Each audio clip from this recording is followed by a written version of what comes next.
Laban Gina. Yan ang sentimiento ng maraming sumusuporta sa desisyon ni Environment Secretary Gina Lopez na ipasara ang 23 mining companies at kansilahin ang 75 mining permits. Sa investigasyon kasi ng DENR, grabing pinsala ang dinudulot ng mga minahang ito sa kalikasan at kabuhayan ng mga komunidad.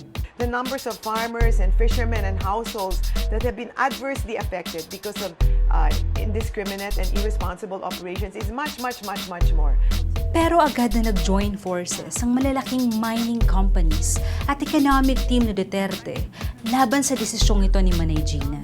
Bilyong-bilyong piso raw kasi ang mawawala sa kita ng gobyerno mula sa mining at maraming trabaho ang mawawala kapag pinasara ang mga minahan. Totoo nga ba ang mga pananakot na to? Well, let's break it down. Una, malaking kita raw ang mawawala sa gobyerno.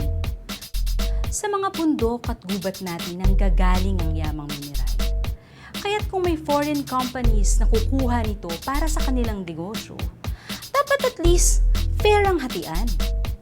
Pero alam nyo ba na ang 1.7 trillion pesos na halaga ng minerals na kinukuha sa Pilipinas ay halos buong-buo na inilalabas o ine-export ng mining firms? Wala pang 2 billion pesos ang binabayad nila sa gobyerno sa forma ng royalties at tax. Ang konti naman pala kung susuriin ang Mining Act of 1995 at iba pang mining agreements, makikitang walang balak ang Pilipinas ng maningil ng deserve nating share sa ating yamang mineral. Halimbawa, did you know na sa ilalim ng MPSA, obligado ang mga mining company na magbayad ng 2% excise tax sa mga mineral na binibenta nila sa world market? Ang liit ng 2%, di ba? Mas mataas pa ang percentage ng VAT na binabayaran natin sa araw-araw. At alam nyo ba na kung may lugi ang mining companies, pwede pa nila itong iawa sa babayaran nilang income tax? Haba-aba, talagang siniswerte na sila ha? Ikalawa, malaki raw ang mawawala sa ekonomiya ng Pilipinas. Gutom at kahirapan daw ang naghihintay sa mga Pilipino kung ipapasara ang malalaking minahan. Ganun daw kaimportante ang mining industry sa ating ekonomiya. Totoo ba? Sa pag-aaral ng Ibon Foundation, kapiranggot lang ang aktwal na kontribusyon ng pagmimina sa ekonomiya ng bansa. 0.7%. To be exact, hindi rin nagbibigay ang mining ng kaginhawahan sa mga komunidad. In fact, ang pinakamahihirap na rehiyon sa bansa ay siya ring may pinakamalalaking mining operations.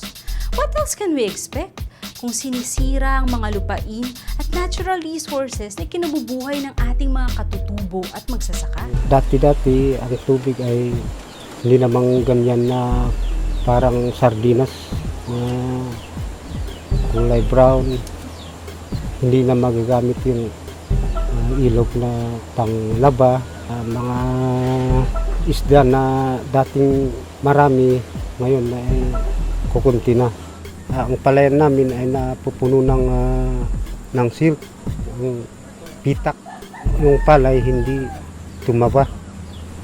Which brings us to the last issue.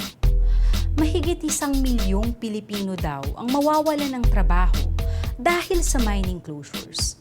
Hindi kaya may pagka-OA ang claims na ito ng mining companies? Dahil kung tutuusin, ayon sa Labor Force Survey, 0.6% lang ang kontribusyon ng mining sa kabuuang employment rate. We can't deny na maraming mine workers at engineers ang apektado sa order ng DENR.